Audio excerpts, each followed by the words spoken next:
ওই যে কাটা আছে আচ্ছা ये कोई জাহাঙ্গীর কই জাহাঙ্গীর আছে নাই জাহাঙ্গীর না মনির স্যার এই গলায় দেখেন গলা হাড়ি গুলো পড়ে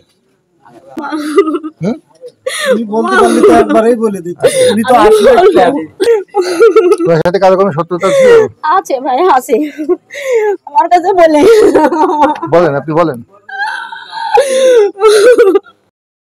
যশোর কাশিমপুর ইউনিয়নের দৌলতদিহি গ্রামে গভীর রাতে সন্ত্রাসীরা বাড়ি থেকে ডেকে নিয়ে যুবলীগ কর্মীকে জবাই করে হত্যা করেছে।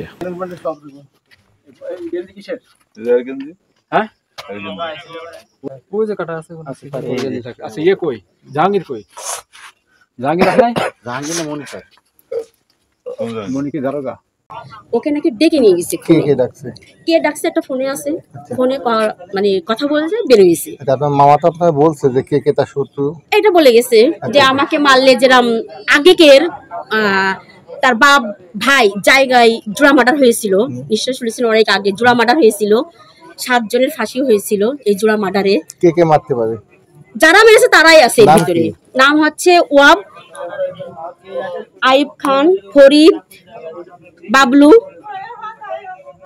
এরাই হচ্ছে আমার জানা মতে আমার মামা বলে গেছে আমাকে যে এই কয়টা মারলে আমাকে এরাই মারবে তাছাড়া মারার মতো কেউ নেই। সন্ত্রাসীদের হাতে নির্মম হত্যার শিকার যুবলীগ কর্মী রিজাউলের স্ত্রী শিউলি বেগম জানান রাত 12টার দিকে রিজাউলের ফোনে কল আসলে তিনি বাড়ির ছাদে বসে কথা বলছিলেন। কথা বলা শেষে দরজা খুলে বাইরে বেরিয়ে যান, স্ত্রীকে জানান একটু কথা বলে আসছি। রিজাউল বাড়ি থেকে বেরিয়ে যাওয়ার কিছুক্ষণ পরে স্থানীয়দের ডাক চিৎকারে বাড়ির বাইরে বেরিয়ে দেখেন তার স্বামী রক্তাক্ত অবস্থায় পড়ে আছেন। নিহত রিজাউল দৌলতদিহি গ্রামের গোলাম তরফদারের ছেলে। তার বিরুদ্ধে যশোর কোতোয়ালি থানায় 9টি মামলা চলমান।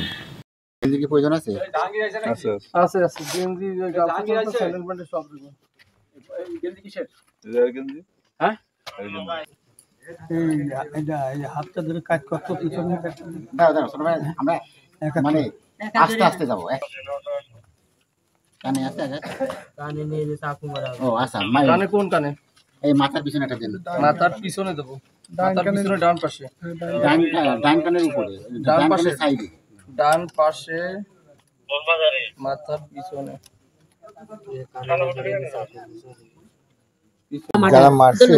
যারা মারছে তারা কি কোন দলদারি করে?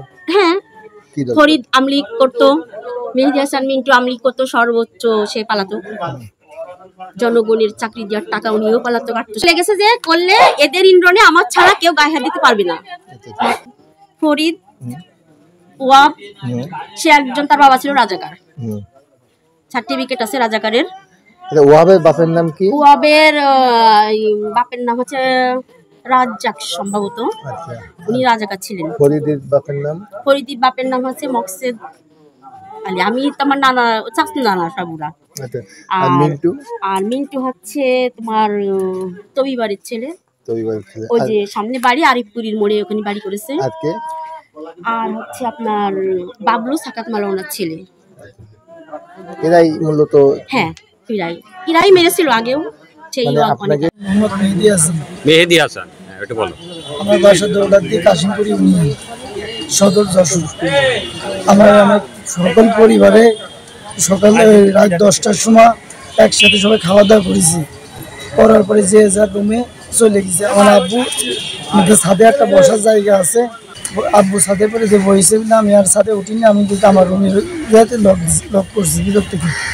করার পরে আমার আব্বু আর আম্মু ছাদে পরে বসার অবস্থায় একজন ফোন দিছে, দিয়ে মানে আমার আব্বু তখন বেরোয় দোকানে, মানে আমাদের পাড়ায় মাঠপাড়া একটা মোড় আছে, ওই জায়গায় দোকান আছে।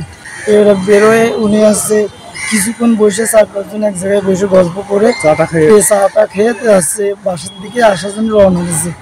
বাসার থেকে অল্প একটু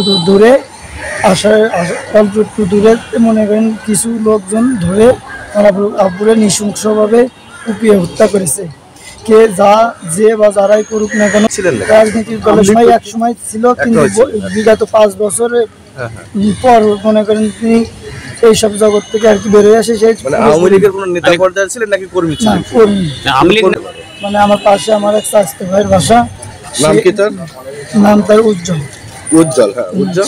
সে মানে বাসা তার রুমে ছিল, রুমে থাকার পরে মানে কিছু আছে গুংরানোর মতন একটা আওয়াজ তার কানে আসে, ভেসে আসে।